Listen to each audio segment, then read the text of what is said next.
טוב, בוקר טוב. בוקר אור. חודש טוב. חודש טוב aussi, j'allais le dire, on est Rosh Chodesh Av. Bezrat Hashem Menachem Av, qu'on ait une grande nechama et que tous nos désastres deviennent Bezrat Hashem, de grandes lumières et beaucoup de simcha pour nous. Et on a bien commencé puisque Baruch Hashem, Rumina Hassan a accouché d'une petite fille hier. Donc on lui Rumina, une amie à nous, c'est pas un problème. Et puis surtout, notre cher ami qui Baruch Hashem est encore papa d'une petite fille. Que Dieu la fasse grandir, Bezrat Hashem Kedat Moshe Israël. Hein? Je pense que. Comment elle s'appelle? Ah, tu as déjà le nom? Bah oui, vu que c'était elle a couché vendredi soir. Ah, donc elle a déjà été nommée Bezrat Hashem. Il y a fait Meod, encore une fille, comme on a l'habitude de le dire, la Gemara dans Masechet Nida, chaque fois qu'un enfant vient au monde, le Mashiach se rapproche, puisqu'il n'y a pas de David qui viendra, il n'y a pas de Mashiach qui viendra, tant que toutes les Neshamot ne seront pas descendues. J'en profiterai donc pour dire que toute femme qui s'empêche d'avoir des enfants alors qu'elle aurait pu en avoir, ne fait qu'éloigner la Géoula. Tandis que quand elle peut en avoir et qu'elle les amène dans ce monde, qu'elle ne rentre pas dans les comptes divins en disant il y a de l'argent, il n'y a pas d'argent, c'est pas de tes problèmes, c'est le problème d'Hachem. C'est lui qui les a en plein sa colle, et la preuve en est, on n'a jamais vu un orphelin crever de faim. Donc ne crois pas que c'est toi qui nourris tes gosses, c'est simplement le couloir. C'était juste une parenthèse pour tout souhaiter un grand Mazel Tov pour ceux qui nous écoutent, de savoir que Bezrat Hashem, plus il y aura d'enfants dans le peuple d'Israël, et plus la Géoula sera grande, car un roi n'est connu dans sa grandeur que par rapport au nombre de personnes qui viennent acclamer Bezrat Hashem. Oui, comme ça, oui. Ici, par contre, voilà.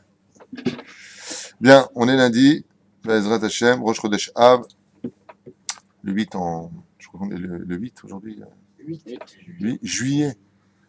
Je sais que quand j'étais petit, le 8 juillet, j'étais déjà à Journée-Pain. Pendant 2 mois là-bas, juillet, août. Quoi, cher? On a perdu notre temps et notre vie, tu te rends compte? Je sais de quoi. Bon, enfin. On remerciera toujours nos parents, Baruch Hashem, pour tout le bien qu'ils nous ont prodigué, sans plus tard. Le 14 juillet, il faut faire plus tard. Voilà. Alors, envers Al-Pesha, on va étudier aujourd'hui, dans le Tomer Dvorah, encore nouvelle porte sur le verset, envers Al-Pesha. On avait étudié avant Nosé Avon, on avait bien expliqué qu'est-ce que voulait dire le mot Nosé Avon, c'est-à-dire que Akadosh Baruch Hu nourrissait, en fin de compte, ces fautes que nous avions commises. Et maintenant, on attaque la suite. Zo mida gdola. Mazé ve'over al pesha. Il passe sur nos fautes. Alors, le mot pesha, contrairement au mot chet ou le mot avon, le mot pesha est le pire de tous. C'est pour ça qu'on appelle ça posheim. Mazé posheim, c'est des criminels. C'est une faute criminelle. C'est-à-dire que cette faute-là est faite avec intention. Il y a une histoire qui est racontée à propos d'un très très grand sadique qui avait l'habitude de juger toujours le juif du bon côté, toujours. Et il a vu un juif comme ça qui, le jour de Tisha B'Av, était en train de boire du vin et manger de la viande. Alors, quand il a regardé, il lui a dit « Bete Avon ». Alors les élèves, par la fenêtre, comme c'est passé dans la rue, ils regardent ce juif qui, donc fenêtre ouverte, c'est l'été, était en train de manger de la viande et boire du vin le jour de la destruction du temple de Tisha B'Av. Ce Rav s'est arrêté, l'a regardé avec un sourire bienveillant et lui a dit « Bete Avon ». Alors les élèves, quand ils sont arrivés devant la porte de la synagogue d'une Goudarav, on peut poser une question à Tisha B'Av. Il a dit « Je vous écoute ». Il dit « Je ne comprends pas. Qu'on passe devant un juif que vous jugez toujours le kafsrout du bon côté, je comprends. Mais que vous lui disiez à lui « Bete Avon », là je ne comprends pas. En plus, on ne dit pas « Shalom ». C'est pas un jour où on parle. Mais en plus, vous lui dites Bete Avon, vous cautionnez ce qu'il a fait. Et le Rav, à ce moment-là, a regardé ses élèves et leur a dit, je vous expliquer vous allez comprendre ce que j'ai fait. Il y a marqué à propos d'Akadosh Baruch Hu, Ve'over al Pesha. Il passe au-dessus des fautes. Mais de quelles fautes? Celles qui vraiment sont les plus dramatiques. Comment tu peux manger de la viande et boire du vin le jour de la destruction du temple, où on mettait du yaïn, aussi sur le misbeach avec de la viande, des corbanotes? Mashma, que cet homme-là, s'il vient pour manger, il y a des gens qui font pas, ils croient pas. Il y a des gens peut-être dans le peuple d'Israël, ils vont manger un morceau de camembert avec du pain. Davkassa, tu manges. Mashma, que s'il mange à fenêtre ouverte pour nous regarder cette viande et ce vin, c'était pour fâcher Dieu. Ça s'appelle Choté almenat leachis. Fauter dans l'intention de fâcher Hachem. Je faute et je veux le faire dans le but d'aller contre Dieu. Alors, il y a deux niveaux de faute. Il y a celui qui fait la faute Bété Avon parce que il avait faim, son Yetzer Hara l'a convaincu de faire des bêtises. Et il y a celui qui n'a pas faim qui va faire Dafka. Alors, quand je suis passé et que j'ai vu ce juif-là se condamner à provoquer une guerre contre Dieu, je lui ai dit Bété Avon et Kafsrout, que tu n'as pas fauté parce que tu es fâché. Tu n'as pas fauté parce que tu veux faire un bras de fer à Dieu. Vim batamiti bekeri. Et là, Bété Avon, pas Kavana, bon appétit toi. Et là, que ta faute, elle est faite par la ta'ava et non pas par la colère. Alors, Alpi Alacha et Met Lamito, on pose la question dans le Shulchan Aruch, on dit Maïa Avera les Achis ou Maïa Avera les Te'avon. Et ma d'avoir domé juste pour que l'on comprenne de quoi est-ce que nous parlons. Imaginez qu'un homme arrive devant, il est où? Oh, il est en Haute-Savoie, côté de Chamonix là-bas. Et puis il voit une boulangerie, un village pathos, et il voit là-bas des éclairs, des flancs, des religieuses. C'est des chamois, il y a tout. Et à ce moment-là, il craque. Il voit l'éclair comme ça qui lui dit prends-moi, respecte-moi, goûte-moi. Et il ne tient pas, il rentre dedans, il dit ouais, tu vois pas ce que c'est pas de la viande, c'est pas du halak, j'en ai à faire. Et il mange. Cette faute qu'il a fait, ça fait pas de lui un pochéa. Ça fait de lui un homme qui a malheureusement eu un Yetzer Hara il a battu, il a été battu. Mais il n'a pas fait contre Dieu. Par contre, il y a celui qui vit dans le 19e à Paris, et là, à gauche, tu as Madame Dureil, et puis à droite, tu as Moshe Pâtisserie. On va faire de pub à quiconque. Tu as Moshe Pâtisserie. Donc à côté, tu as Beddin ou la Méadrine, Mina Méadrine. Et lui, qu'est-ce qu'il fait? Les deux font des plans et les deux font des éclairs. Ils font exactement la même chose. Et il va où, lui? Il va chez Madame Dureil. Ça s'appelle, cette faute-là, pourtant, le résultat, c'est le même. Là-bas, il a mangé taref, ici, il a mangé taref. Ah ben, la différence qu'il y a, c'est que toi, si tu as eu ton Yetzer Hara, tu aurais pu aller là. Pourquoi tu es parti là-bas? Ça s'appelle les Archis. Ça n'a rien à voir. En général, les Pochéa, le digne de Pochéa, c'est celui qui fait les choses, Mamash Marchis et Hachem. En général, il y a des cas d'exception. En général, il faut savoir que ce sont des gens qui sont Mamash provocateurs. Et heureusement, Baruch Hashem, que la majeure partie des gens qui sont provocateurs, Akadosh Hu passent au-dessus de leurs fautes. Pourquoi? Parce que non, il n'y aura plus grand monde. Alors bon, nireh beyachad.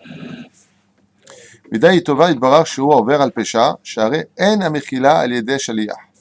Over al pesha, et il dit ici, il n'y a pas d'excuse par l'intermédiaire d'un shaliach, c'est-à-dire d'un envoyé. Quel rapport? Shima et al yedei shaliach haya kal yoter, אבל חטא נגד הקדוש ברוך הוא אין שייך שתהיה כפרתו על ידי שליח ואינו עניין למליכה ולוותחנות באשר פגם בעולמות העליונים ואין לזה תיקון אחר.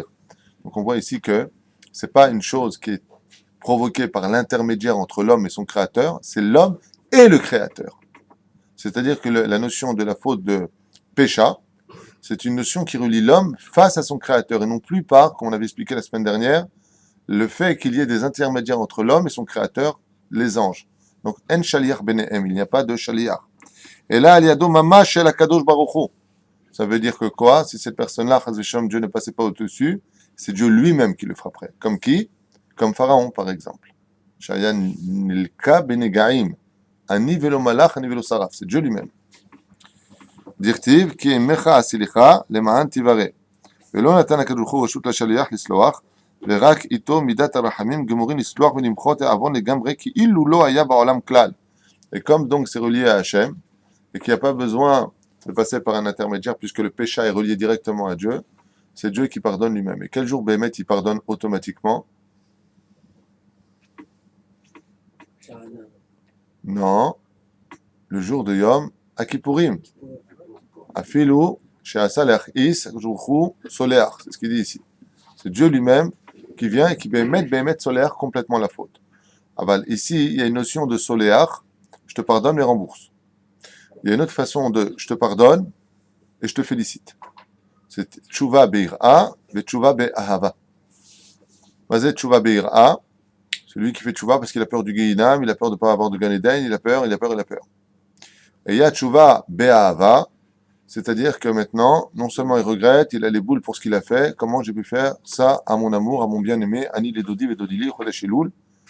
Alors, à partir de ce moment-là, sa faute devient bichlal un srout. Ça veut dire que ce qui était noir devient blanc. Il s'est passé une fois avec le Rav Ziegler, si vous vous rappelez de lui à la Vachalom. Le Rav Ziegler était un des plus grands conférenciers dans le monde avec le Rav David Menaché, le Rav Ron Chaya à l'époque, où ils étaient encore ensemble. Et il raconte une fois que dans un de ses séminaires aux États-Unis, il a rencontré un juif qui, pendant le mois de Elul, alors qu'il faisait un cours sur la Teshuvah, s'est levé et a dit au Rav Ziegler, moi, de toute façon, je n'aurai jamais le droit à la Teshuvah. Alors il lui a dit pourquoi? Il lui a dit parce que j'ai eu tellement d'épreuves dans ma vie que je me suis révolté contre Dieu et je faisais tout pour le fâcher, tout. Ça veut dire que j'attendais que ma femme soit dafkanida pour aller avec elle et quand elle n'était pas, j'y allais pas, j'attendais ça, mais j'ai été très très loin. Il dit, ah bon, jusqu'où tu as été? Il dit, j'ai été jusqu'à prendre un prêt à la banque, prendre un billet d'avion pour aller fumer au-dessus du cotel un cigare le jour de Yom Kippour. Avec ça à faire, il a pris un billet d'avion pour arriver la veille de Yom Kippour, arriver jusqu'au cotel, monter sur l'esplanade là où on n'a pas le droit de rentrer, bien entendu, à pied halakha, et fumer un cigare le jour de Kippour en regardant les frères juifs en bas prier. Bien sûr, je vais, je tends. Voilà. La vie, elle est comme ça. Elle est belle ou pas? Le Rav Zegler lui a dit, Eze Yofi. Il lui a dit, maintenant tu veux faire teshuvah? Il lui a dit, mais il n'y a pas de teshuvah possible. On ne peut pas fâcher plus Dieu que ça. Il lui a dit, si tu veux teshuvah, be'ahava, étant donné que ta faute est plus grande que toutes les autres, parce que ce que tu as fait le jour de Kippour, c'est karet, et de qui plus est, c'est comme une provocation qui va loin. C'est je fais, j'insiste. Et il lui a dit donc ta Avera monte plus haute que toutes les autres. Ça veut dire que si tu fais Tchouva Be'ava, tu auras l'ange le plus grand de tous les anges. Comme ça, il a répondu. Donc il n'y a pas de désespoir. Quoi qu'ait fait un homme dans sa vie, quoi qu'il ait fait, même s'il a tué, même s'il a fait ce qu'il a fait, il n'y a aucun désespoir pour la Tchouva. Parce qu'on apprend du Tomer Dvora ici qui rappelle ce verset. Hachem envers al pécha. Il est envers. Vas-y, envers, t'as à avoir l'honora. Aïkar la atid. Comme je l'ai déjà expliqué, quand on fait une faute, quand on tombe de ce monde, ce n'est pas ce qu'il y a de plus grave. Tomber, des fois, ça fait même partie des plans divins. Chut, faut pas le dire. Des fois, ça fait même partie des plans divins. Ce qui est très grave, dit Rabbi Nachman de Breslev, c'est pas de fauter. Ce qui est très grave, c'est de ne pas se relever. Ça, c'est plus grave. Ça, ce qu'il y a de dramatique dans la déchéance morale, quand des fois on fait des bêtises, c'est qu'on se décourage très vite et l'Yetzirara, il te dit, ah, maintenant, regarde où tu es. Bon, pas toi, tes enfants. Tes enfants, ils seront tzadikim. Toi, t'es un rachat, c'est pas grave. Chaz v'shalom. Chaz v'shalom. Et les toldot noirs, Noach. La descendance de Noach, c'est lui-même. La descendance de notre propre existence, c'est notre nom. Tov Shem Shemen Tov. Faut pas compter sur nos enfants. On doit compter que sur nous dans la vie. Pour ce monde et pour l'autre. Si nos enfants nous aident, tant mieux. Mais c'est pas un acquis. On avance. Nira mimenu velo necheta veneva. ומה יהיה סליחה? כלומר, באמת מתייחד הסליחות של הקדוש ברוך הוא, שהוא רוחץ העוון לגמרי. וכס כיפה הקדוש ברוך הוא, רוחץ העוון. Il lave la faute. ממש, il prend la faute, והוא מטפל בה ורוחץ אותה. Ce qu'il y a de dramatique, c'est très souvent les fautes que nous créons. Nous avons expliqué la dernière fois que quand on fait une mitzvah, on fait un ange blanc qui nous ressemble. Et quand on fait une avéra, on a expliqué qu'on fait un ange noir qui nous ressemble, qui est vraiment pas joli. Quand je dis pas joli, c'est pas une blague, c'est pas une métaphore, c'est vraiment Zemafrid, ça veut dire que si on pouvait voir la faute que l'on fait quand on fait du Lashon Hara, chaque mot c'est un ange noir qui se crée. Si on le voyait, on en mourrait de peur. C'est pas une blague, c'est pas une métaphore. Vraiment. Et c'est nous, mais horrible. C'est nous avec la pire des visions qui puisse exister de notre existence. Qu'est-ce qu'il fait? Quand il voit nos fautes, il les nettoie, il attend. Le problème de nos fautes, c'est qu'elles ont un hic. Et je vais vous dire lequel.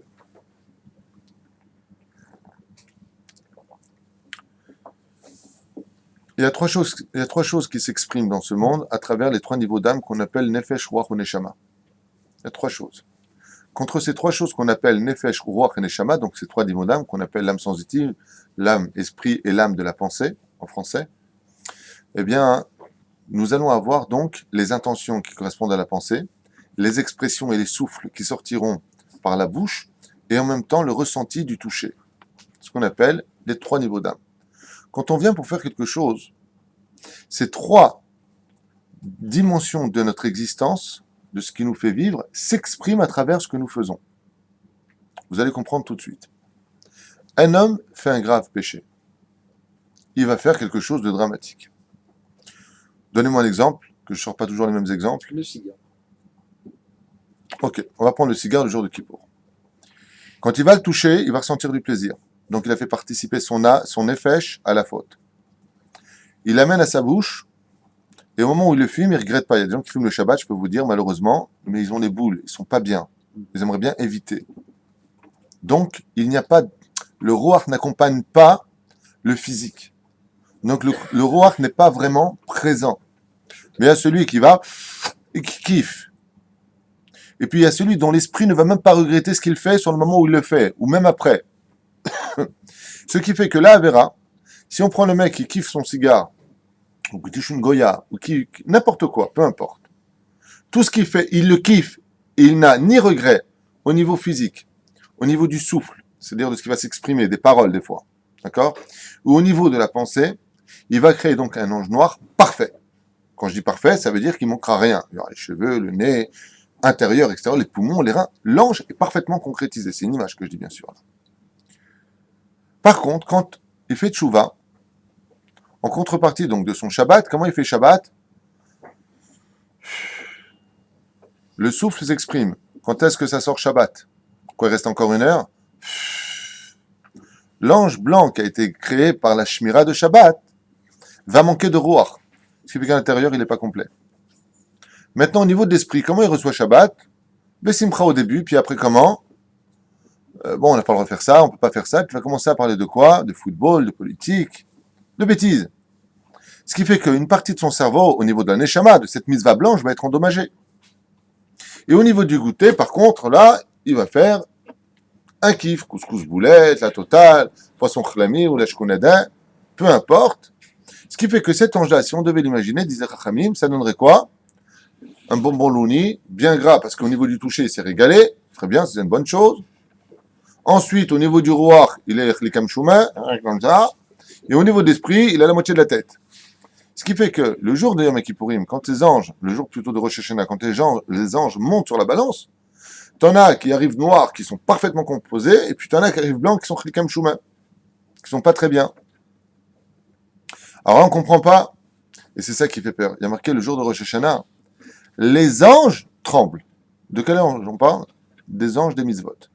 C'est pour ça que quand tu as fait une avéra dans la Hitlahavut, où les trois sens que je viens d'expliquer ont participé, il faut que quand tu fasses une mitzvah, ce soit dans les mêmes conditions. Exemple de la vie, le mec il va en boîte de nuit, comment il y va? Je prépare, s'il a encore un peu de cheveux, parfum, les dents, je prépare. Oh ouais, j'arrive. Ah punaise. Ah le mec tu sens qu'il est gonna find, ah oujit. Il descend comment? C'est pas léger. Alors, ça va? Sourire. Il arrive dans nos boîtes. Ouais, ça va. Hyper heureux, le mec. La vérité, c'est un chien, il battrait de la queue, quoi. Vraiment très heureux, les oreilles dressées. Heureux. Bien. Il a fait tchouva. Il va à la Sina. Ouais, je tarde pas, ouais, à tout à l'heure. Bon, allez, au revoir. Où est ton sourire? Où est je me fais beau, le parfum? Je descends. Où est la fièvre du samedi soir? Il arrive à la Sina. Akadosh Baruch Hu lui dit Tatchouva, les chlikam shuma comme ta tronchette écologique. Quand tu allais en boîte de nuit, comment tu allais? Tu allais comme ça, viens comme ça, viens avec la même joie. Parce qu'il faut que l'ange équivaut à celui que tu as créé. Et quand tu es parti faire des avérotes, tu étais, c'est pas bon. Tu n'as rien compris. C'est la plus grande maladie judéo-chrétienne qui existe dans la tchouva d'un juif. Qu'est-ce que c'est un judéo-chrétien? C'est celui qui vient de faire exactement ce que je vous dis. Quand il s'agit de Torah ou mitzvot, il se comporte comme une espèce de malade mental. Et quand il s'agit d'Averot, le mec, non, Dieu il dit, dans la Avera, tu vas comme ça, et dans la Torah, tu viens avec Simcha. Tu danses, comment ça va, tu midrash, tu cours, tu vas jouer à la synagogue. Tu te rappelles quand tu allais en boîte, comment tu disais? Ouais, à la yeshiva du Gibus. Avec des feuilles là-bas. Ouais. Non. De la même façon. Et comme l'a dit Rabbi Yochanan, à Resh Lakish, vous vous rappelez l'histoire de Resh Lakish dans la Gemara? Resh Lakish, il voit une blonde comme ça, en train de se laver, il fait un bond de 20 mètres. Wow, il arrive. Hey, you, how are you, boy? T'habites loin de chez toi, t'es né à quel âge? Ouais. Et qu'est-ce qu'il lui dit à la fin? Je suis nazir, je suis un mec. Quand il a regardé d'où il a sauté, il lui a dit, c'est pas possible, quand t'as fait tout ça pour moi? J'ai une sœur qui est plus belle que moi, je te la donne, tu fais tchouva. Mais à une condition. Regardez bien ce qui est marqué dans la Gemara. Kochecha batora. Je veux que ta force que tu as, tu la mettes dans la Torah. Et ça, c'est toute l'histoire de la Teshuvah. Qu'est-ce que c'est ça? Kochecha Batorah, la même force que tu as eue pour faire le mal, de faire un bond de 20 mètres de hauteur pour arriver jusqu'à moi pour toucher une gonzesse, je veux que tu fasses le même bond, tu n'annules pas ça, n'annule pas, ne passe pas du mec ha pour le mal et ha pour le bien. Le même, sois le même. Kochecha, ta force, Batorah, n'enlève pas cette force. Comme disait le Rav Zuckerman quand j'avais le trou d'étudier chez lui, le Rav Zuckerman disait souvent que c'est la maladie, c'est la tchouva maladive. Celui qui a une colonne vertébrale droite comme ça et qui va bien, quoi. Et comment il est comme ça. Ça va. Ça s'appelle un mec malade mental. C'est normal, t'as un problème, t'es constipé, tu prends un peu d'huile. Pas de problème. Je pique dans la vie. Quand tu vas bien, sois normal. Joue pas un rôle. Joue pas à lui de finesse. Je ne suis. T'es rien du tout. Quelle poussière. Quelle poussière tu es. Dès qu'on te dit un mot, tu sautes à la gorge des gens. Allez, que je suis poussière. Allez, va et que tu sois poussière. Allez, va et qu'on se considère réellement comme de la poussière. Mais on est faux. La reine, kochecha, batora. La vraie tchouva, c'est quand on est capable de rester soi-même en donnant le meilleur de nous à Hachem. Ça, c'est la vraie teshuva. Ça, c'est la teshuva de l'homme qui est saint, de corps et d'esprit. Tout en, bien entendu, respectant la technique et la stratégie de battre notre Yetzirah. Les yeux vers le bas, le cœur vers le haut, Yeret Ramban. D'accord. Il y a des techniques au niveau de l'intérieur. Quelqu'un d'humain, normal, quoi. Il y a des gens, ils viennent à peine de faire teshuva. Il y a une femme qui leur dit « Excusez-moi, la rue Intel. » T'es parti en Chine, tu danses le chinois, tu fais quoi de ta vie? À peine un an, t'as le niveau que t'es baba salé, toi. Ça y est.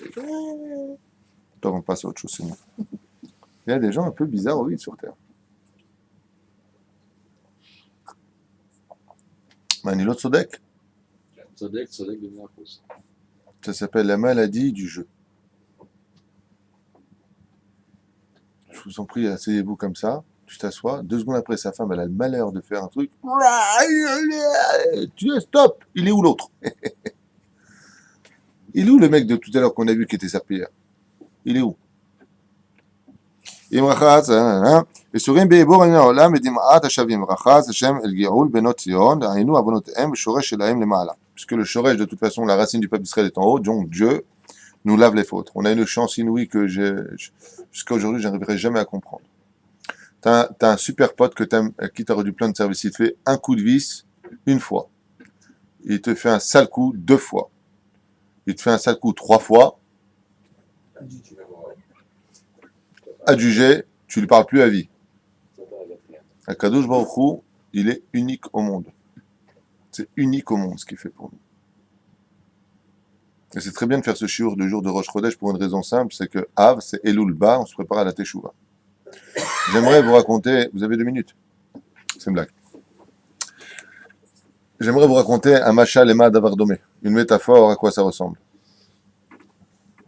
Un jour, une maman qui avait un fils unique en lui-même a eu beaucoup de mal à élever cet enfant parce qu'il était vraiment très dur à la maison. Tout lui était dû, aucun respect, et la pire des midot, malheureusement la pire des vertus. C'est marrant parce que le mot vertu en français, j'arrive pas à l'accorder avec ce que je veux dire, parce qu'une vertu pour moi c'est une qualité. Donc, en tout cas, la pire des choses qui étaient chez lui, c'est dans ses midot, on dit en hébreu, dans ses mesures, on va dire comme ça, c'était son ingratitude qui était débordante. Et vous savez que tout est supportable sauf une chose sur Terre. L'ingratitude, c'est insupportable. Et donc, jamais merci, jamais c'est bien, jamais c'est bon, jamais c'est parfait, jamais t'es gentil, jamais rien. Et cet enfant, non seulement a grandi avec, malheureusement, tout le Yetzirara qu'on pourrait imaginer, mais même plus grand, il en est venu à frapper sa mère et à la jeter contre le sol. Jusqu'au jour où, alors que sa mère lui dit « Je t'en prie, mon fils, viens à table. Arrête, tu perds ton temps devant la télévision. Viens à table, viens manger, ça va te faire du bien. » Elle le caresse gentiment. Qu'est-ce qu'il a fait? Lui, il s'est levé, il a pris sa mère, il l'a jeté violemment contre le mur, il lui a craché sur le visage et il est parti. Et voici qu'un an passe, 2 ans, 3 ans, 4 ans, 5 ans, 10 ans, 20 ans, 30 ans, 40 ans. Pas un seul coup de téléphone, pas une seule lettre, pas une seule nouvelle. Il a laissé sa mère dans l'ignorance pendant toutes ces années, jusqu'au jour où sa mère entend qu'on tape à la porte. Pour la première fois depuis toutes ces années, sa mère, elle sent que ce tac, tac, tac, il n'est pas comme d'habitude. Elle ouvre la porte, elle voit qui devant lui? Son fils. Et son fils n'a même pas le temps de dire un mot. Il a changé. On sent qu'il s'est assagi. On sent qu'il s'est amélioré. Mais sa mère, tout de suite, dès qu'elle le voit, verse des larmes, ouvre ses bras et le serre de toutes ses forces contre lui, contre elle. Le fils, il a honte. Il a vraiment honte. Il lui dit, maman, j'ai beaucoup changé. Je voudrais te dire que je regrette par rapport à tout ce que j'ai fait, tout le mal que je t'ai fait. Je suis venu pour rester près de toi, te servir, t'aider. Et sa mère, elle pleure. Elle lui dit, mais rien que ta présence, rien que tu sois revenu à la maison, c'est tout pour moi. C'est Chachamim qui donne cette métaphore, dit, cette maman, c'est la Shekhinah. Ce fils unique, c'est chaque juif, car chaque juif est unique pour Dieu. On n'est pas simplement un peuple. Shneemar, comme c'est marqué, Anochi Hashem Elokecha. Je suis l'Éternel, ton Dieu, pas votre Dieu. Car pour toi, le monde a été créé. Chaque juif a une existence qui valait le coup d'être vécu sur terre. C'est pour ça qu'on est là. On ne doit jamais remettre sa vie en question. C'est pour ça qu'un suicidé perd Dieu définitivement. Car lui, il a estimé que son existence ne devait pas avoir lieu, alors que Dieu a estimé que oui, il devait exister. Par rapport à ce qu'on vient de dire. Le jour où une personne regrette à l'intérieur de lui, qui tape à la porte, Pitrili achoti yonati tamati shiroshinim natal kibuzotai, c'est celle-là, là, comme on dit dans le Shirachirim. Je tape à la porte, mais personne n'ouvre. Le jour où on revient à Hachem, alors tu l'as poussé, tu as mal parlé, chatata, avita, pachata. Le jour où tu tapes à la porte, la shrina, t'es là, je te serre dans les bras. Maintenant, vous allez comprendre pourquoi il y a marqué dans la Gemara que là où se tient Choser Bitchouva, un tzaddik gamour ne peut pas tenir. Écoutez bien ce chidouche. Mettez vos ceintures. Comment c'est possible? Alpisod, je vous le dis dès maintenant, c'est pas du tout ça que ça veut dire. On va rester dans le pshat. Qu'est-ce qu'il y a? Quand tu penses vraiment que là où se tient un tzaddik gamour qui n'a jamais fauté, il ne peut pas se tenir là où un Choser Bitchouva se tient. T'es encore loin du compte au niveau d'études alors. Aval, le pshat existe. On va parler du pshat et ça va te donner raison, ne t'inquiète pas. Je ne vais pas te laisser dans l'ignorance. Il y a marqué comme ça que quand quelqu'un, un tzaddik fait une mitzvah, on a dit tout à l'heure qu'il faut qu'il ait 3 sens avec lui. Ça veut dire la pensée d'être constamment reliée, par exemple, à la mitzvah des tfilin, la hitlaavut des paroles, Baruch ata Hashem Elokeinu melech haolam. Il faut que le rouar qui participe, et pas je connais par cœur. Non. Là, il y a un problème. C'est du par cœur, ton truc. Il faut que tu ressens, que tu revives. Tu ne prononceras pas le nom de l'Éternel, ton Dieu, en vain. Tu ne peux pas simplement dire que tu l'as dit stam. Veut dire que, est-ce que quand tu l'as dit, tu savais que tu parlais de Dieu? Est-ce que tu es conscient de qui tu parles? Donc, avec un peu plus de hitlaavut, un peu plus d'enthousiasme, on va dire. Et pour finir, bien entendu, l'action. Mais le tzaddik, c'est pas le tzaddik gamour, celui-là. Le tzaddik, il y a un moment où il ne va pas avoir de hitlaavut, il va faire des choses par inadvertance. Il ne va pas l'embrasser. Peu importe, il va rater des occasions. Ça fait que ces mitzvot ne sont pas complètes. Par contre, quand c'est le rachat, qui s'occupe, on l'a vu ici dans le Tomer Dvorah, en d'autres termes, et dans d'autres livres, c'est marqué, qui s'occupe de s'occuper de rendre blanche ces avérotes qui étaient noires? C'est le roi des rois. Donc celui qui façonne, c'est le parfait des parfaits. Donc si lui façonne ton ange noir de ta faute, est-ce qu'il va la façonner imparfaite ou parfaite? Voilà ce que ça veut dire. Là où se tient le Choser Bitchouva, étant donné que c'est Dieu qui s'occupe de rendre blanc ce qui était noir, donc composé d'une certaine façon, mais rendu par le roi des rois, l'artiste des artistes, qui va recomposer cette âme totalement blanche, ce qui fait que ta teshuva va beaucoup plus haute que celui qui a eu un ange blanc, mais qui a un peu comme chouma parce qu'il n'était pas parfait. Là où se tiennent les chosrim betchouva, les tzadikim bourrim ne peuvent pas se tenir. Pourquoi? Parce que jamais aussi grand soit le tzadik gamour ne pourra rendre une âme aussi parfaite, cet ange créé par la misva, que le roi des rois lui-même, c'est évident. Tu as compris ce que je viens de dire? Tu reverras la vidéo en arrière, tu comprendras. Le sod, c'est pas le sujet d'aujourd'hui. Top. Voilà. Qui a l'idée Sourin ou Bir Mina Olam, donc par le fait qu'une personne pleure ses fautes dans ce monde, et c'est très important de pleurer ses fautes, je le dis, j'insiste énormément sur ça, Une fois que tu as pleuré, tu arrêtes de jouer les fontaines. Hein. Une fois que tu as pleuré, après, Bezrat Hashem, tu évolues. Shoresh Shelahem le Ma'ala, Dirtiv, Zarakti Alachem, Maïm ou Teorim, comme c'est marqué, j'ai jeté sur vous de l'eau pure pour vous rendre pur. Ou Teartem, Mikol Tum Otechem, vous êtes rendus purs de toutes vos impuretés. Ou Mikol Gilulechem, de toutes vos pérégrinations. Ater et Trem, de tout ce que vous avez fait à Kavana, et je vous rendrai pur. Kemo Shetame Nitar Bederech Azaya, Alkach Ataer et Trem, Vistalek Atuma les Gambré, tout comme on se rendait pur à l'époque par le fait vous savez, d'asperger. À l'époque, comment on se rendait pur. Il dit, ben moi, c'est la même façon, je vous rendrai, bien entendu, quitte de votre impureté, car chaque fois qu'on fait une faute, on a une impureté qui se met sur nous, qu'on appelle une écorce, qui nous rend aveugle. On lui donné l'image, sur le jour dernier, des lunettes de soleil. Plus tu fais de fautes, plus tu as de lunettes de soleil devant toi, et moins tu vois devant toi la réalité spirituelle qui t'entoure. והיינו עובר על פשע, שולח ממי רחיצה ועובר מכל רושם של טומאה ורוחץ ופשע לבל ישאיר לו שריד.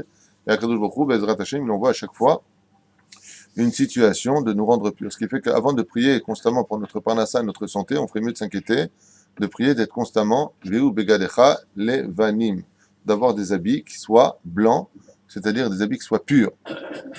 Veine mamash bidmut ze tzarich liot ha'adam arotze lidamot lebor'o. Et c'est ce qu'il dit ici. C'est pour ça que Dieu ma'avir al pesha, il passe au-dessus, pour Bezrat Hashem qu'on finisse par ressembler à Dieu, car on est obligé de ressembler à Dieu, et Dieu ne peut pas supporter la tache noire. Il faut savoir une chose, la différence entre le peuple d'Israël et les nations du monde, c'est que la couleur des nations du monde dans son état originel est grise, en image, ce que je dis. Ce qui fait que quand tu as une tache noire, ça se voit pas trop. La couleur du peuple d'Israël, c'est blanc. Ce qui fait que quand tu as une tache noire, on ne voit que ça. Regardez le monde des yeshivot. On n'arrête pas de parler du monde des yeshivot en disant il y a beaucoup de gens aujourd'hui qui quittent les yeshivot. Il y a beaucoup de jeunes qui vont au cinéma maintenant, ils sont yeshivot, dans les meilleurs yeshivot, et regardent des films. Mais c'est normal, parce que ce que tu vois, c'est le noir dans le blanc. Une fois, j'avais dit à mon fils, ok, vous êtes parti au cinéma pour X raisons. Combien vous étiez? On était 8. Mais mon fils a oublié un détail, ils sont 400 les yeshivas. Donc ceux qu'on a vus, c'est 8. Quoi, il y a 8 Baruch Yeshivot qui sont tel yeshiva qui sont partis au cinéma. Bah oui, c'est 8 sur 400, quoi. Bon, c'est pas 8. Allez, je vais aller très très loin. C'est 80. L'entière majorité reste à sa place. Rien que pour eux, ça valait le coup. Comme le rabbi Ezra, Alav Shalom, Rosh Yeshivat Porat Yosef, a dit du rabbi Yosef, sache que cette yeshiva d'où sont sortis tous les grands d'Israël que vous connaissez, que ce soit le Rav Koudra, le Rav Eliyahu, le Rav Yaakov Hades, tous les grands sont sortis de là-bas.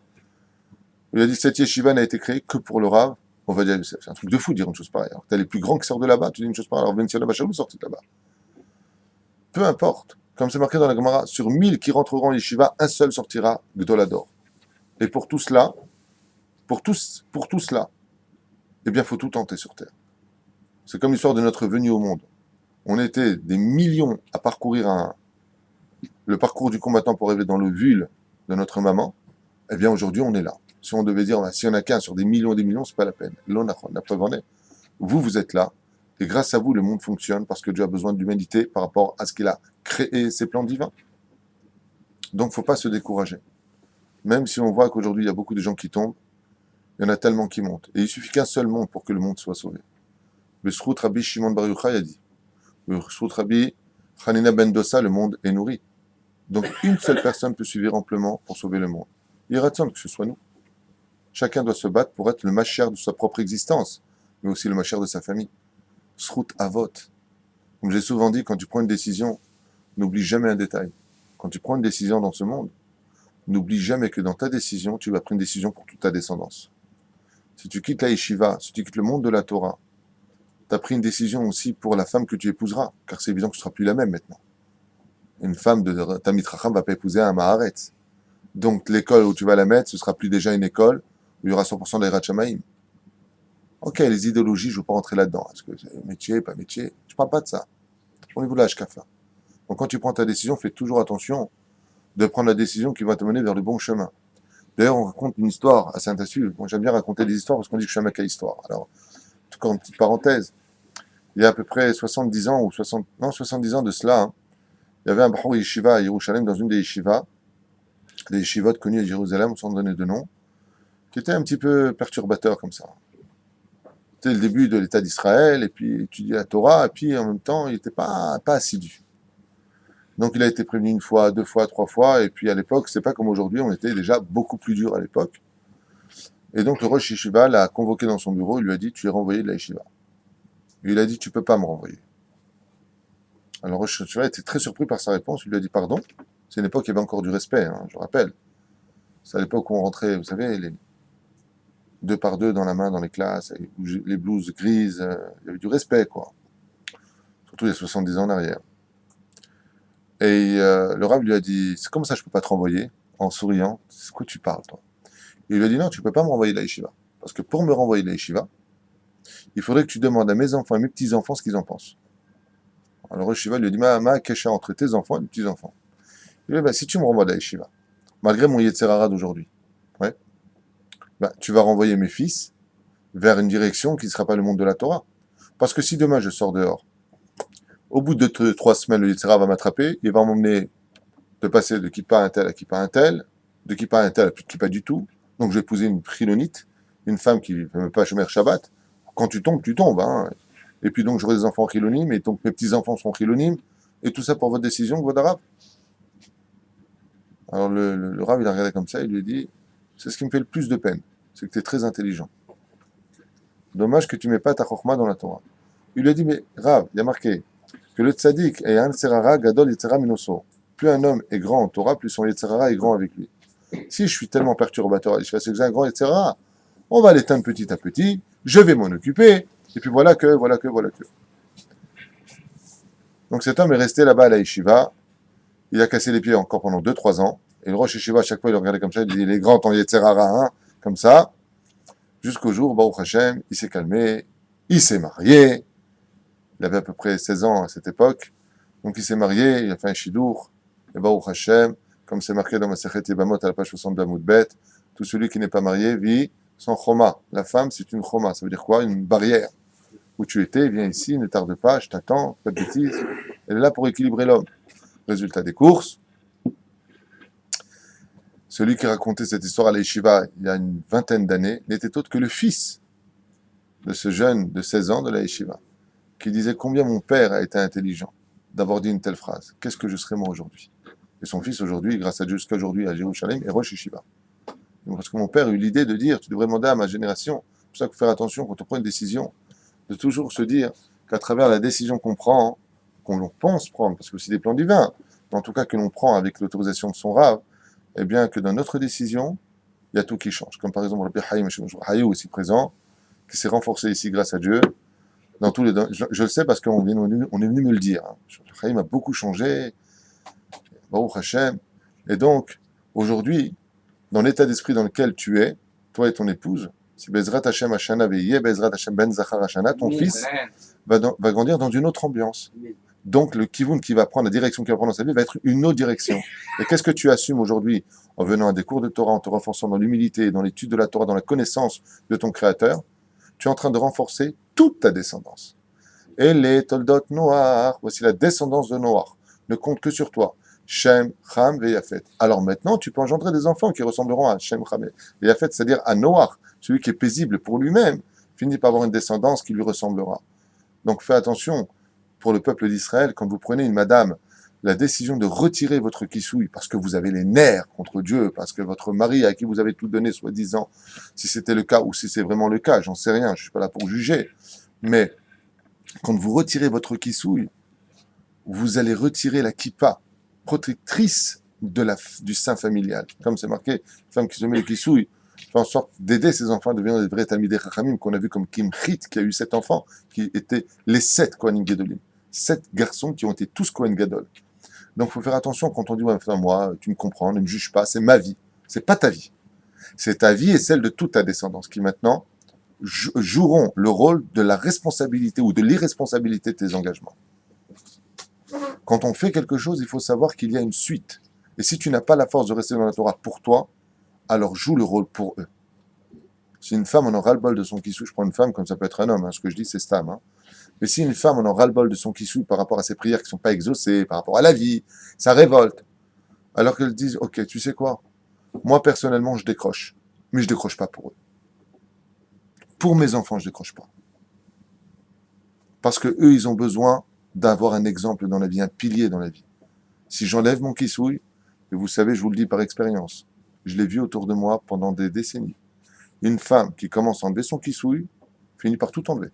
C'est pas une métaphore, par contre. Quand tu enlèves ça, après t'enlèves ça, après t'enlèves ça, après t'enlèves le bas, après t'enlèves plus rien. Et c'est pareil chez les hommes. Un homme qui enlève toujours la kippa sur lui, commence à enlever sa kippa, et on enlève les tzitzit. Il enlève les tzitzit, il enlève tout le reste. C'est petit à petit. C'est rare et tu diras jamais mange du porc du jour au lendemain. Mange du poisson chez le goy, mange de la salade, blablabla, tu manges du porc. Voilà. C'est pas gênant de pas être trop kevaro. C'est pas gênant d'être tocho kevaro. Dans la vie, c'est marqué comme ça dans la Torah, naase venishma. Faisons et comprenons. Pour pouvoir comprendre l'intériorité, il faut d'abord adapter l'extériorité. Alors c'est vrai ce que tu dis, c'est une bonne réflexion. C'est bien ce que tu viens de dire. J'ai le kissou, mais je suis pas shalem avec moi-même. T'as raison. Mais dans la vie, je vais te poser une question. Tu connais beaucoup d'hommes qui aiment aller travailler pour travailler, toi? Allô? Non. Bon, eh ben c'est pareil. À Pourquoi? moi Je- de le faire avec des kavanas. Ah tiens, je pose une Kavana, question. oui. Ah tiens, Faire un masser. tu vas te calmer, ouais. C'est d'accord. Où sont les videurs de ce bête midrash? Qu'est-ce qui t'arrive? Shmat Klami. D'accord? Quand le mec il vient, on lui dit voilà, aujourd'hui, t'es Shmira, tu travailles pendant les 2 semaines qui arrivent, 8 heures pendant la nuit. D'accord? Il y va. Et si on pouvait lui dire non, en fin de compte, c'est bon, on t'a annulé, mais tu prends la même paye. Il saute de joie. On est tous d'accord. Et pourquoi il y va? Parce que c'est. Il est obligé. Comment je vais payer mon loyer, il pense, lui, maintenant. Comment je vais payer mon loyer? Comment je vais payer ceci? Comment je vais payer cela? On fait pas tout le temps ce qu'on a envie de faire. On va pas divorcer dès que ça va pas avec sa femme. Faut se battre pour son bonheur. De la même façon, pour le travail, on comprend. Qu'est-ce que tu fais dans la vie? Je suis facteur. Le mec, il a un sac comme ça, avec l'épaule qui tombe, il est en train de mettre des boîtes aux lettres partout, et il fait de rue en rue. Et pourquoi tu fais ce métier? J'adore. J'ai toujours rêvé d'être facteur. Ou alors je suis à la caisse.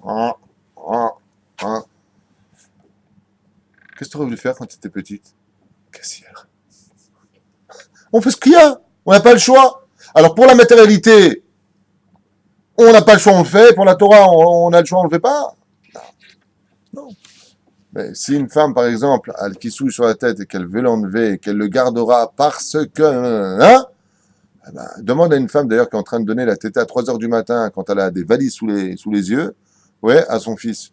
Est-ce que tu es heureuse de lui donner la tétée? Elle est comme ça avec la bave. Ah oui, raison. Ah, pas le choix, c'est ça, c'est son fils. Alors elle va sacrifier pour lui. De la même façon, il faut sacrifier pour ses enfants. Seulement la différence qu'il y a, c'est que pour pouvoir acquérir l'intériorité comme l'extériorité, il y a pas, et j'insiste énormément, il n'y a pas de tchouva si tu n'étudies pas la Torah. Tout le reste, c'est du cinéma. Le côté je mets une kippa, je mets un tzitzit, ça y est, je suis juif. C'est pas comme ça que ça marche. C'est pas comme ça que ça marche.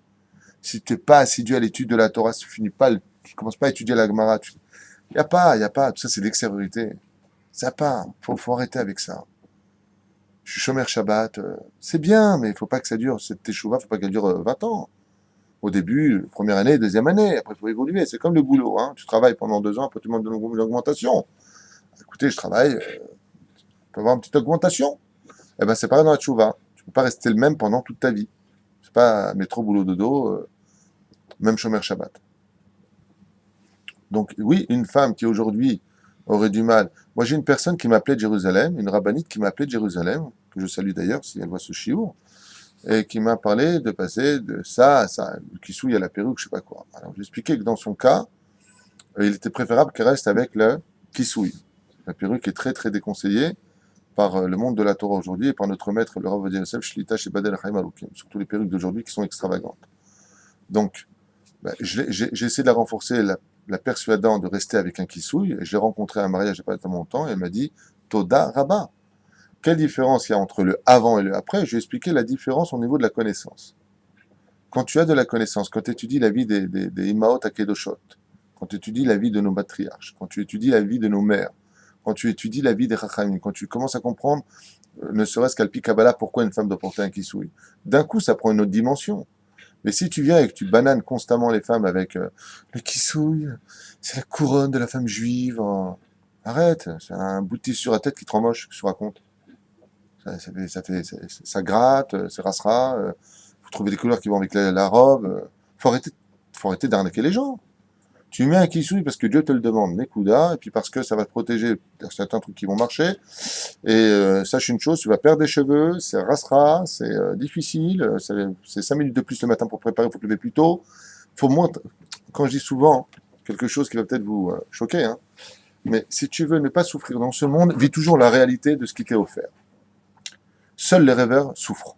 Quand tu rêves dans ce monde, tu vis dans l'utopie, rien que tu souffres. Ah ouais, je voudrais bien partir à Tahiti, après à Los Angeles, Las Vegas, New York. Maintenant, le mec, il vit dans une boîte en carton, tu vois. Donc c'est vrai que l'espoir du mec, c'est de rêver. Mais le fait de vivre au-delà de ces barrières, automatiquement, tu vis pas. Ce qu'a dit Ezo Hacher à sa mère Bechalko. Le vrai riche, c'est lui qui vit ce qu'il a. Donc on va pas vivre dans l'utopie. Alors si une femme, Baruch Hashem, elle est consciente que le kissoui, c'est une épreuve, et si vous voulez savoir, le kissoui, c'est une malédiction. À la page 45 de Pirkei des Rabbi Eliezer, c'est marqué noir sur blanc. La femme se couvrira la tête, à l'image d'un endeuillé qui se couvre la tête, à cause de sa nida où une âme se perd, comme j'enseignais sur les secrets de la nida, là-bas. Comme ça, c'est marqué chez Rabbi Eliezer, à la page 45, page gauche, premier tiers de la page. Marqué là-bas explicitement. V'techaset rocha kahavel. Donc, on ne va pas nous dire la couronne de la femme juive, prendre de quoi. Parce qu'il paraît, la femme doit être belle pour son mari, ouais, et pas très jolie pour les autres. Il y a des mecs qui disent à leur femme, ah non, remets le kissoui. Le kissoui, c'est une mitzvah à faire. Ton créateur te le demande. Tu aimes Dieu, tu as confiance en lui, il ne te pose pas de questions. Mets le kissoui et ne nous casse pas les pieds. Mets le kissoui. Ton salaire sera très grand et sache une chose. En aucun cas ne ressemblera le salaire d'une femme qui avait un kissoui sur la tête qu'une femme qui ne l'avait pas. Alors c'est 70 ans de souffrance. Allez. 80 ans de souffrance. Mais c'est une éternité de bonheur. Fais ce que Dieu te demande. On ne fait pas pour Dieu. On ne fait pas pour ça, pardon. On fait parce que Dieu le demande. C'est où? Et qu'on arrête de se prendre la tête avec ce genre de choses. Bien. On finit. Il nous reste quelques phrases. Il nous reste 5 minutes à la montre. C'est parfait. Ça va? Vous allez bien? Pas de questions? Donc ce extraordinaire roi que nous avons au-dessus de notre tête, le roi des rois, on en vient jusqu'à lui faire des bras d'honneur. Et dès qu'on lui dit « Aïda Yaba », tu pleures, après je vous dis « Parle, reviens mon fils ». Tchouva be'ira avadim, tchouva be'ava banim. Quand on fait tchouva avec amour, on est appelé les enfants de Dieu. Quand on fait tchouva avec la crainte, on est appelé les serviteurs de Dieu. Et c'est ce qu'on dit. Im kevanim, im ka'avadim. Choisis ta tchouva, mais fais-la. Tov. הרוצה להידמות לברו, אם רואה מי שהזיק לו או לחברו, ישתדל לתקן בעצמו. שלא יאמר וכי אני מתקן מה שפלוני חטא או השחית. Il dit ici que comment on ressemble à Dieu. Si tu vois quelqu'un qui a fait du mal à l'autre, ne dis pas c'est pas mon problème. Va essayer de réparer le problème. Il dit comme Dieu. Toi, tu as fauté vis-à-vis de tes engagements. C'est Dieu lui-même qui s'occupe de toi. Il se mêle de tes affaires pour justement ne pas que tu souffres plus tard. לא יאמר כך, השערי האדם חוטא והקדוש ברוך הוא בעצמו לא על ידי שליח, לתקן את מעוותו, מה שפגם. Il dit exactement le contraire. Il dit dans ce cas-là, הקדוש ברוך הוא lui-même, il s'occupe de וכי אני מתקן juste un instant, מה שפלוני חטא או שהשחית, לא יאמר כך. Ah, il dit non, ne laisse pas par l'intermédiaire, excusez-moi, je me suis trompé, ne laisse pas par l'intermédiaire des autres s'occuper de tes problèmes, c'est le contraire, mais tout comme Dieu fait avec toi. Poshéa, on a dit que c'est celui qui est Mar'is et Hachem, celui qui va contre Dieu. Donc, toi-même, occupe-toi de ta teshuva, tout comme Dieu s'occupe de toi. Ne laisse pas les choses par le système des autres. Ma shebagam verochet soat avono letaro mikol seag ubgam. Umikam yishbayesh adam lashuv lachato. Et c'est pour ça qu'un homme doit toujours avoir une vertu. S'il y a une vertu dans ce monde qui représente une barrière pour ne pas tomber, c'est la baïchanout. La baïchanout, c'est-à-dire la timidité. Souvent, les parents me disent, vous savez, mon fils est très très timide, et je dis amen qu'il le reste toute sa vie. Alors bien sûr, il y a marqué, ve'en baïchan amed. Celui qui est baïchan, celui qui est timide, ne pose pas de questions. Il ne faut pas tout confondre, il y a une différence. Tout extrême est nuisible. On ne parle pas du mec de, tu veux manger? C'est un malade mental, celui-là. Tu veux manger? Ah bah, la timidité protège de la faute. Comme c'est marqué, dans Maseret Sota, à la page 41, Famoud Bet, c'est marqué là-bas, Chutzpah Isgeh. À la fin des temps, pourquoi il y aura tellement de fautes dans le monde? Parce qu'on n'aura plus de honte. On s'affichera heureux. Comme j'ai souvent expliqué, si Dieu a créé un jour un Satan sur terre, on peut dire que c'est vraiment un site précis qu'on appelle, alors tous les sites, mais enfin celui-là particulièrement, Facebook.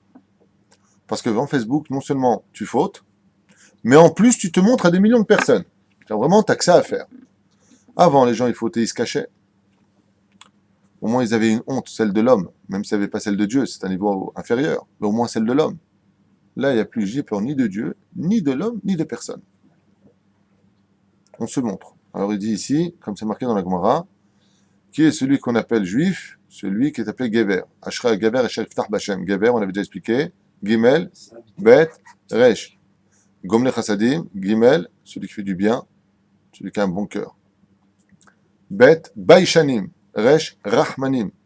Celui qui a de la honte et celui qui a de la pitié pour les autres. Celui-là, tu peux être certain que son âme est juive. S'il n'a pas ça en lui, c'est qu'il a une âme qui ne vient pas du monde des juifs. Il a un corps de juif, sa mère c'est Fritneh et son père c'est Mordechai, si tu veux, mais au niveau de l'âme, c'est peut-être un rêve. Comme ça dit Zohar à Kadosh. Vechen Besefer Abatraim, Rav Menachem Menaché.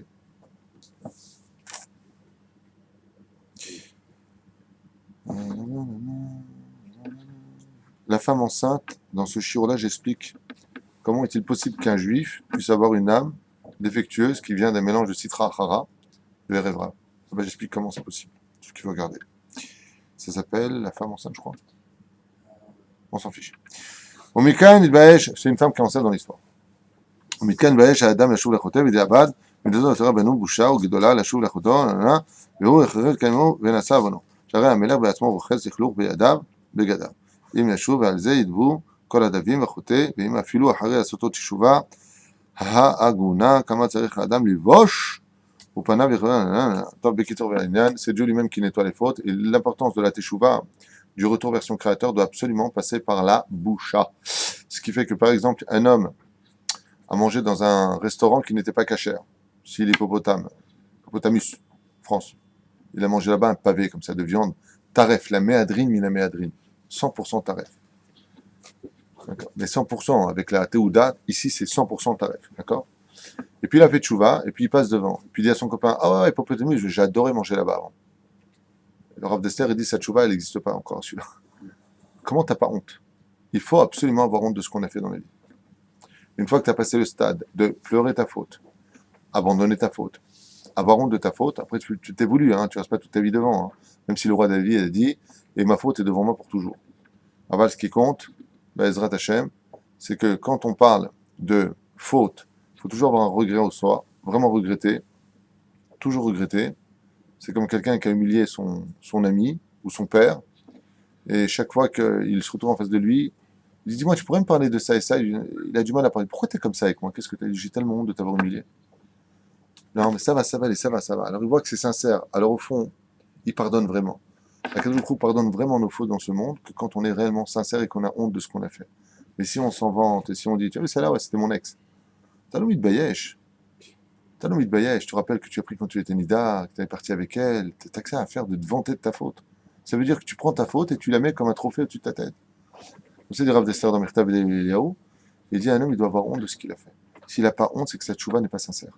Donc il faut se scruter tous les soirs avant d'aller dormir, et se poser la question si Bémet, on a fait ce qu'il fallait faire. Mais une fois que c'est fait, on quitte son manteau de Boucha, on quitte son manteau de Rasra, et on passe dans Sight to the Night Fever.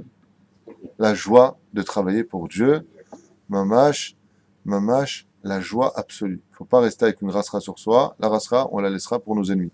Nous, on n'a que de la joie. Ivdo atachem besimcha boulifna mirdana. Venez devant votre Créateur dans la joie et en dansant. Voilà, la vraie teshuva. Et je finirai pour raconter une dernière histoire pour clore ce shiur. On va s'arrêter là aujourd'hui. De ce vieux chassid, une histoire que j'ai tellement racontée que je vais la raconter à toute vitesse parce que je la trouve tellement exemplaire pour notre service divin. Non, c'est un vieux chassid comme ça de 98 ans qui, après avoir étudié la Torah depuis sa naissance, avait toujours eu l'impression d'avoir été parfait. Et puis, à l'âge atteint de 98 ans, marchant très doucement, il s'est dit, bon ben, je voudrais vivre une expérience. Alors, il a dit à sa femme, voilà, je vais faire un tour et puis je reviens. Il était déjà 11h du soir. Il ferme sa Gemara et puis il sort comme ça dans les rues de Pologne. C'est une vraie histoire. Un chassid avec son Shtraimel. Et puis, il descend comme ça dans le quartier des non-juifs, et puis il voit quelques marches qui descendent un peu lugubres, avec de la lumière à l'intérieur. Il entend des éclats de rire, des bières, vous savez, comment on appelle ça? Des chopes de bière qui s'éclatent les unes contre les autres. Alors, attiré par le bruit et l'expérience qu'il ne connaissait pas, justement, et qu'il voulait acquérir, eh bien, il descend, ouvre la porte, et puis, bien entendu, c'était la boîte de nuit d'époque, un pub, où les gens jouaient de la guitare, et là, quand il rentre, il voit, bien entendu, ce Dom Vermora, les femmes sur les tables, en train de se faire tripoter, les gens qui... Et il reste comme ça, stupéfait, les gens le regardent au début, il s'arrête net, et puis au bout d'un certain temps, bon, bah, il le laisse, parce que pour eux, c'est qu'un pauvre juif, quoi, tout vieux, en plus, avec sa longue barbe. Et puis voilà que cet homme-là les regarde comme ça et puis il se met à pleurer. Bon, ça doit être un pauvre type. Et puis il regarde chaque scène, il la regarde. Et il voit comme ça deux goïms qui parlent et qui éclatent de rire et qui met la main sur l'autre.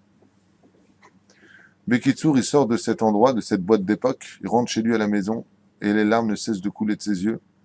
Alors sa femme lui a demandé s'il allait bien, qu'est-ce qui se passe, pourquoi tu es dans cet état, verroulé.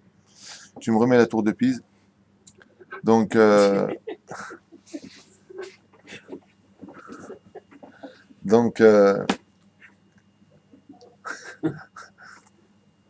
sa femme lui dit, Makara lecha, verroulé. Top. Il lui dit, écoute, aujourd'hui j'ai 98 ans, c'est mon anniversaire, j'ai étudié la Torah de mon père, de mon grand-père, et je viens de comprendre que toute ma vie, j'ai pas servi Hachem comme il fallait. Donc voilà pourquoi je pleure. Et il lui dit, t'as appris ça de qui? Il a dit des goïms. Tu apprends ça des goïms? Il dit, écoute, je suis allé moi là-bas, chez eux, et j'ai vu comment pour des futilités, des choses bêtes, des choses inutiles, des choses qui ne laisseront aucun souvenir, combien ils étaient heureux, combien ils tapaient les uns sur les autres, combien ils avaient de la joie, combien pour une bière, il lui a versé de la bière. Et moi, je suis là avec ma petite Gemara. Toujours triste, et je marche triste. Alors sa femme lui a fait tchouva. Et à ce moment-là, le lendemain de ses 98 ans, il est parti chercher la Gemara avec un sourire, il a commencé à danser, il a compris un récit qu'il n'avait jamais compris toute sa vie durant comme il fallait, il s'est mis à danser avec sa femme. Et sa femme lui a dit, tu vois, maintenant tu es devenu Baruch Hashem, l'ensemble du peuple d'Israël. Tu as pris le meilleur des autres et la perfection de ce que Dieu attendait de toi. Il doit être Hashem et Simcha. C'est pour ça qu'on doit faire attention dans notre avodat Hashem de ne pas être Baïchan. Pour Dieu, Aveaz Kanamer. Pour Dieu, il faut avoir de la hazout, il faut avoir du kilo. Avoir pour le monde de la Torah, il faut avoir du kilo. Mais pour le monde des fautes, il faut avoir de la honte. Il faut avoir honte de fauter. Et si on a cette barrière, Bezrat Hashem, alors on peut être certain qu'on est sur le bon kivoun. Over Pécha, le coup passera au-dessus du Pécha et nos fautes deviendront des lumières. C'est pour cela que même si on a fauté, on est tombé, le principal, ce sera toujours de se relever. Baruch Adonai Elohim, amen.